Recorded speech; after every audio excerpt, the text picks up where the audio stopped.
Right guys, here we have it once again. A new build of the month, but something very special. Out of nowhere, we were at work, everyone was just going on as need, and we got surprised with this. We've been having talks and chats with clients and back and forth if he's gonna bring out an M4 and surprisingly, in the middle of nowhere, boom, we get this. This is very nice, as you can see, have quite a nice look at this. So, welcome to the Impact M4, something new that FX has brought out, the latest model, very, very cool. Before we get into the build of the month, I'm just gonna run you through a few things they've changed on the M3 to the M4. Very cool. From here, we'll start here at the back, quite simple. You've got a change in color in pretty much everywhere here, first of all, which I like. They've paid attention to detail there. The bronze pops out quite nice. So they've put a slot here in the back for those of you that want to adjust or change your pin probe, your slug probe, your pin pellet probe, whatever you want to call it. They've added that in there, which is nice, the little cut groove over there. From there onwards, they've changed the power blocks color. It's also there. They've made the plenum bigger as well, 750, very, very cool, or 75, whatever you want to call it. And then here on the top as well, they've made this rail also bronze. Stunning, I've always wanted to see something like this, and they've gone one step ahead, which I like. On here, you don't have anymore your 3 screws, which is your 4 mil and your 2.5 mil screws. You now have 4 mil screws that's holding onto a clamp that is clamped into a backbone with a dovetail rail, which entitles you or allows you to change this rail back and forth. So for eye relief, instead of having to every time taking the scope off and move it, you just loosen it and pull it back and forth as you need to, which is really, really, really cool. I also think it makes the gun also more stable on the top, so you've got less tolerances from it biting down. Very, very cool.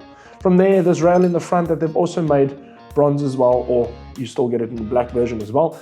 They've also made that loose as well. On top of that, your block or your front support that we have here in the front, they've now lined it up with 2 pins, which allows for that piece not to move back and forth. So when you put slide your barrel in or move anything, you're gonna have the same point every time, which is really cool.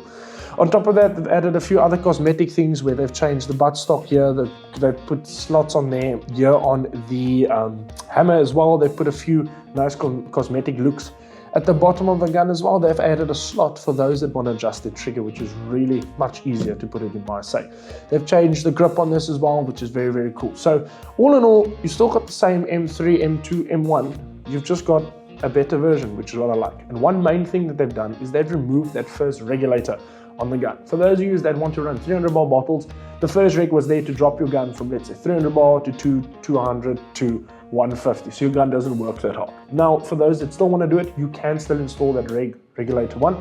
For those that don't want to, it's fine. It just creates one less problem from your air to your regulator, which is really cool. So adjusting everything is still exactly the same, but very, very, very nice. Okay, from here, we'll talk about the build of the month that we have here. This is not a standard, this is quite a few extras. What I've added here is a Saber Tactical buttstock, probably one of the more nicer buttstocks that I actually like, as this is very adjustable, up, down, back, forth. Even one that grabs more into your shoulder, as you can see here. From there onwards, I've added a Element Nexus scope on here. This is a Gen 1. Probably one of my favorite scopes. The reason being, this is a very, very, very, very light scope. So it works very well for this type of hunt and walk and stall type of idea if you want to keep down to the weight. This is a 5 to 20 by 50 scope. Very cool, 30 more tubes.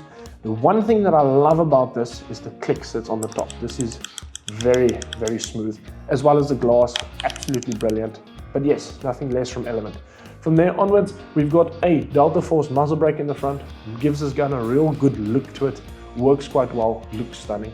From there, I have a Saber Tactical large Arca to Picatinny clamp here on the front. So I haven't gone with a full Arca rail that everyone does, because you want to keep this gun as small and as light as possible.